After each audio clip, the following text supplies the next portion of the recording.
Hey friends, welcome back to my channel. I am prepping some breakfasts today. As you can hear, I have some sausage that is sizzling on the side here, and what it is just some sausage.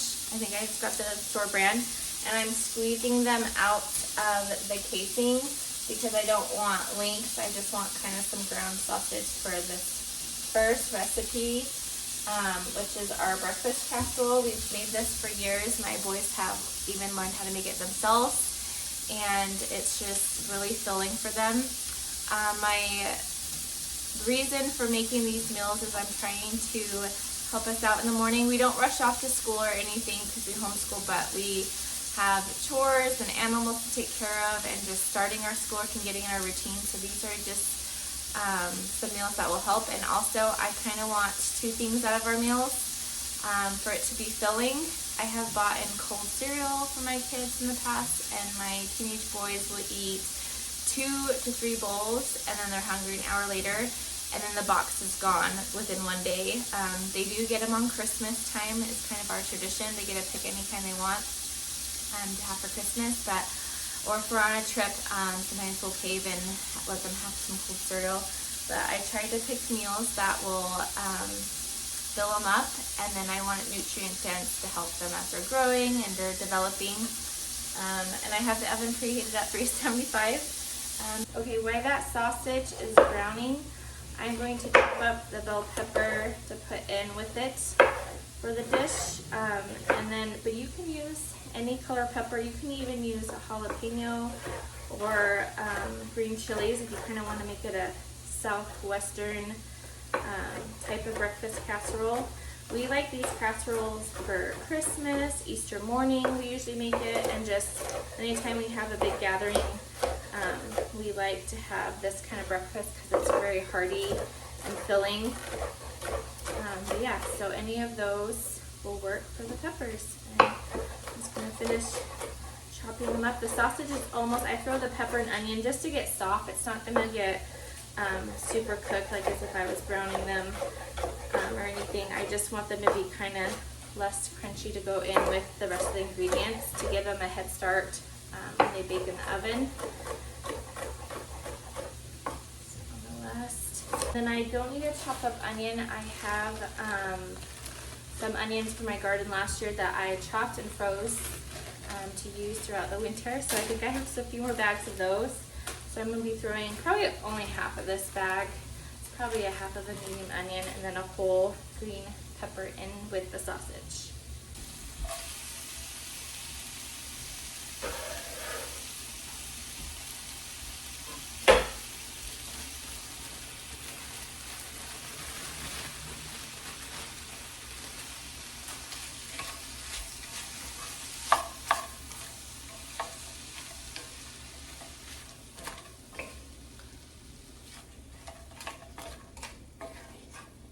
Okay, while I have my sausage, peppers, and onions finished sauteing, I'm going to start on the next breakfast, which is a chia seed pudding, which is one of my favorites, especially in the summer to have. But I am trying to clean out my freezer. That's why I pulled out hashbrowns and some few other ingredients we'll be using. And I had these leftover raspberries, you can see they're starting to freezer burn, and these huckleberries. So Idaho is known for their huckleberries and huckleberry shakes.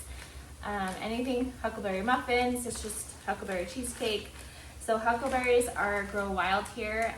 Families have their spots they go to. Sometimes they don't tell people what their spots is. They don't want it overpicked. You can even get plants and grow them in your backyard here. So I am combining the leftover of both of these to make this chia pudding.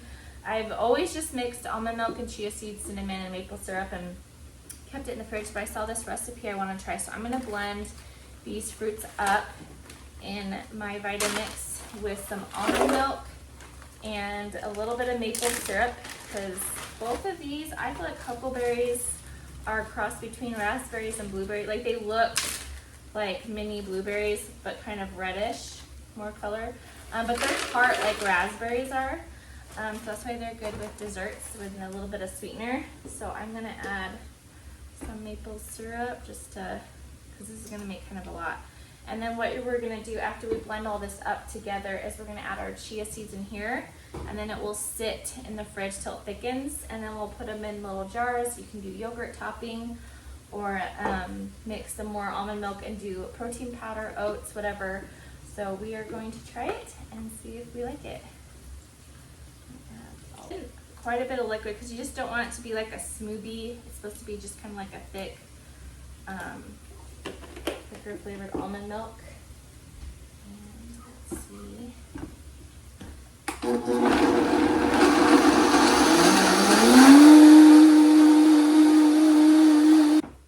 Now I'll be pouring it in my Pyrex. This actually might not even be big enough because I did add.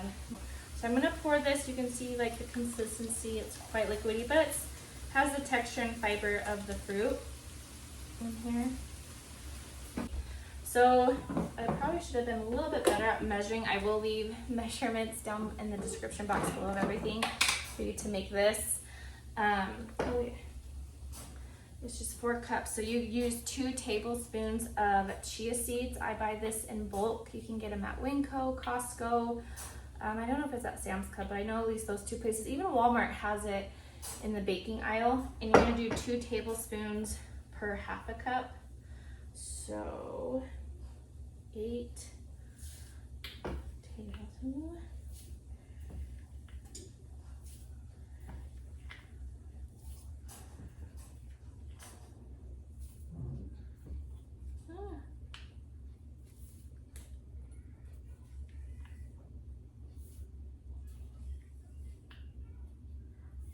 That would be 16. I just realized I think I did it 1 per cup.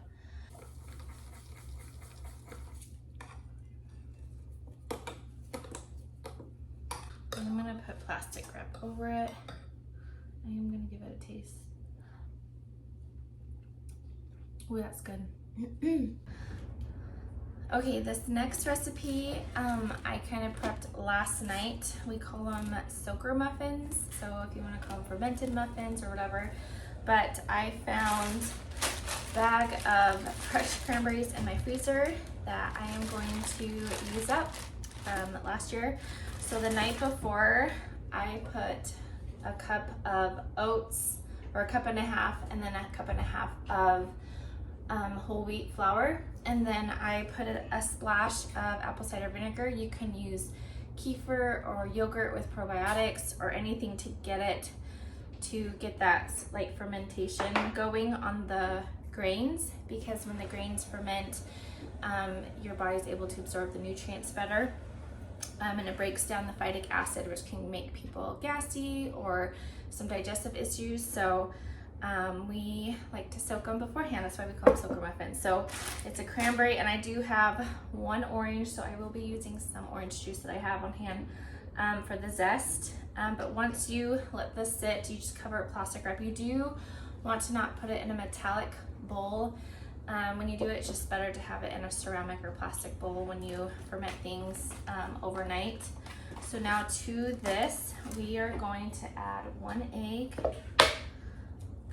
That, and I will have all the links of the measurements and everything down below. And then let's get the orange zest in here. It's kind of a softer orange. It's been in my fridge for a little while. I don't know if you guys get those little stragglers of just like 1 or 2 of something that you need to use up in your fridge like I do. We always have bananas, so we make banana muffins too. This recipe is adaptable to any type of, you want to make banana, pumpkin, apple. My favorite that I make with this is chopped up apples in it. And we're gonna add some cinnamon, just a little bit. And I'm almost out of my vanilla. Some 1,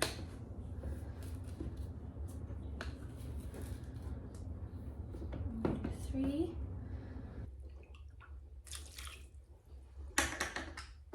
All-purpose unbleached flour. I'm going to mix this up before I add that in,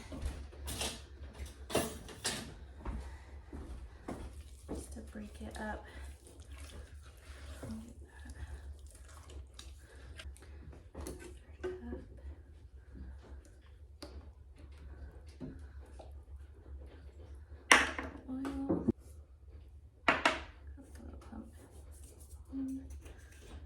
in half.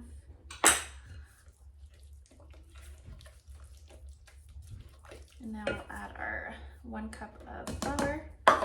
And you can use whole wheat if you want, but we added whole wheat a 1.5 cups before. Oops. And now we're gonna add our cranberries.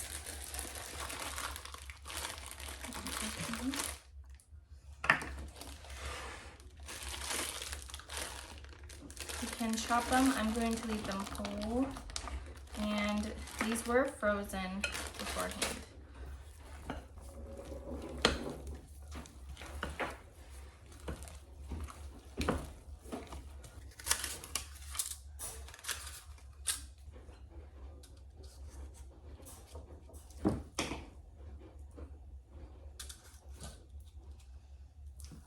Now we're moving on to the sausage casserole.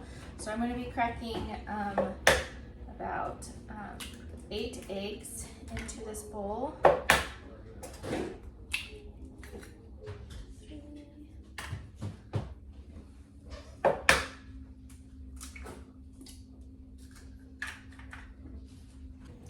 Just a little bit. Alright, I'm going to salt and pepper the eggs. I did not salt and pepper the peppers and onions just because the sausage has a lot of salt, and so I wanted the flavor to be with the eggs. Whisk this up.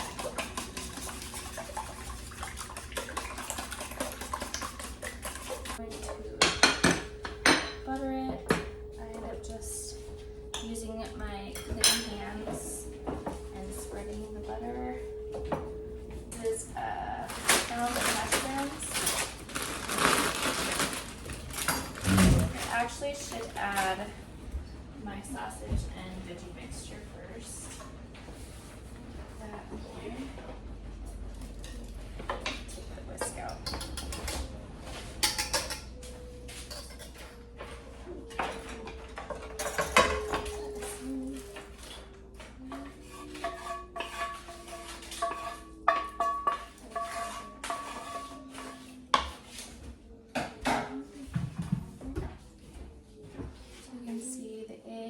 Sausage mixture. Alright, to this sausage, eggs, and veggie mixture, and other hash browns.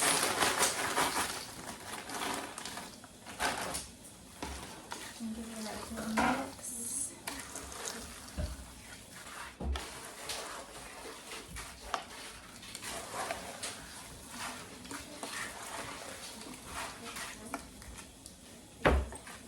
You don't have to use the shredded hash browns. You can even use the cubes of hash browns they have, or you can even use your own potatoes. I think they'd be better with if you had leftover baked potatoes to make this rather than just fresh, but I thought it would work that way too. Cheese halfway through because I just don't want it to get too dark and crispy on top. I'm gonna put that in, and then 15. And after 20 minutes, I will put the cheese on.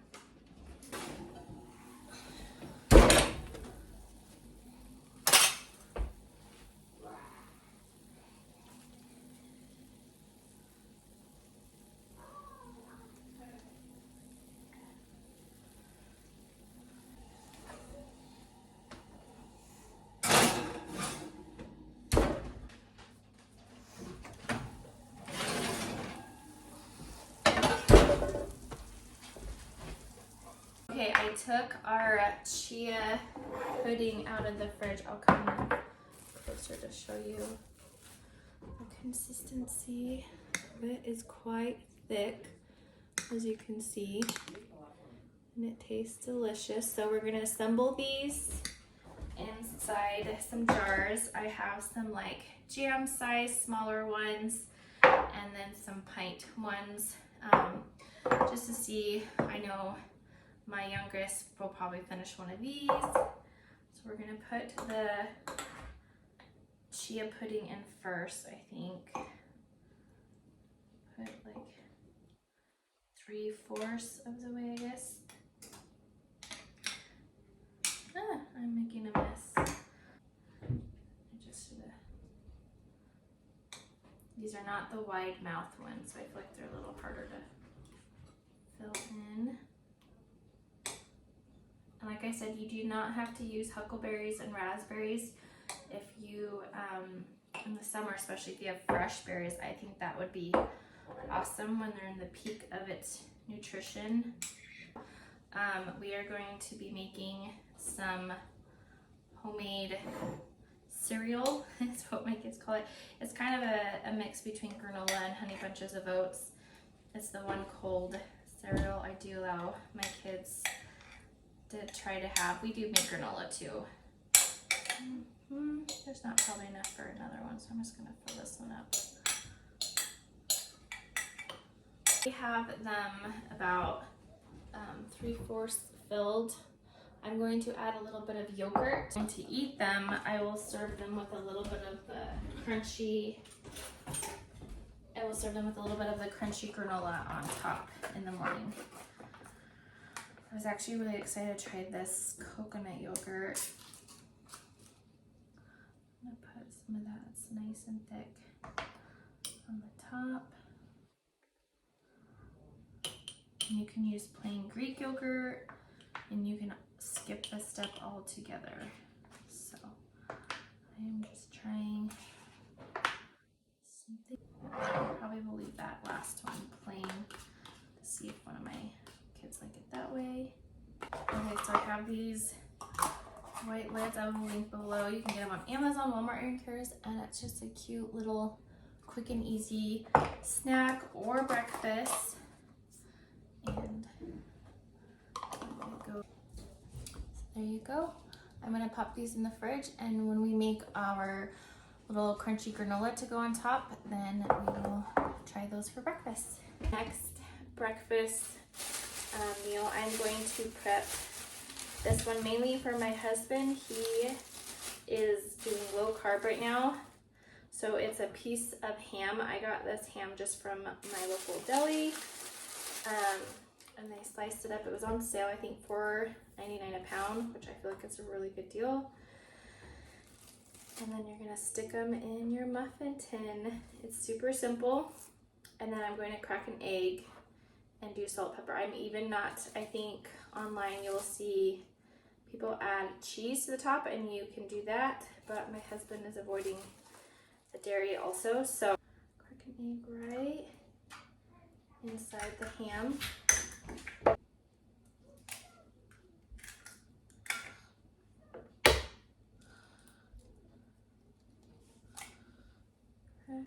Okay, I'm just gonna put some pepper and a little sprinkle of salt on the egg,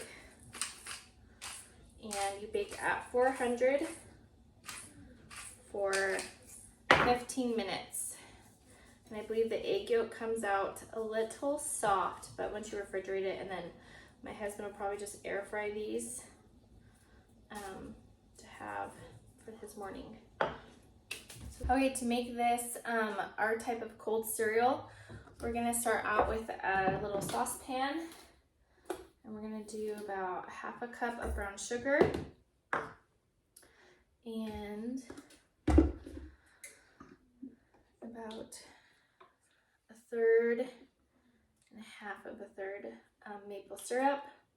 Some coconut oil is going to be melted. And I will link all the measurements down below. And I will add a pinch of salt to this, but I'm going to get it on the stove. That to melt down and come to a boil. Once it comes to a boil, you're going to take it right off the heat. And we'll mix our dry ingredients, which is some cornflakes,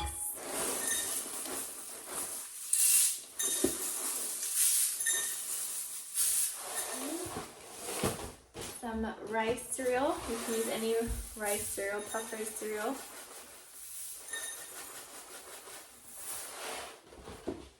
And then a cup of oats. This way it's kind of a cross between granola, but it's mainly the cereals. And I will add cinnamon into this pot, just a few. And then we'll just mix this up with our hands. So this is the point to where it is boiled. So we're going to turn it off. We are going to dump it on top of cereal.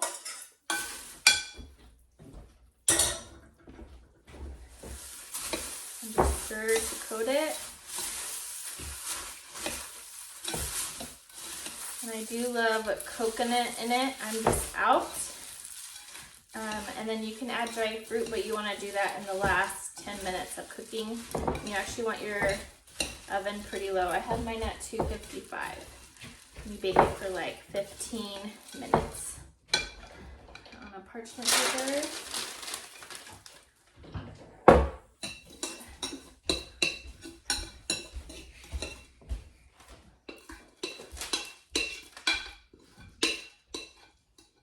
Okay, that is for today. I have our breakfast casserole, our egg and ham little cups. They come out really easily too. I have 2 pans of our cereal that we made, our cranberry muffins, which these are half gone because the recipe makes 2 dozen, but my kids have eaten them. And then our berry chia seed pudding that has huckleberries and raspberries in it. And yeah, so I hope this helps inspire you. I hope you guys give these recipes a try. I will leave the recipes down below, and comment what your favorite go-to breakfast is.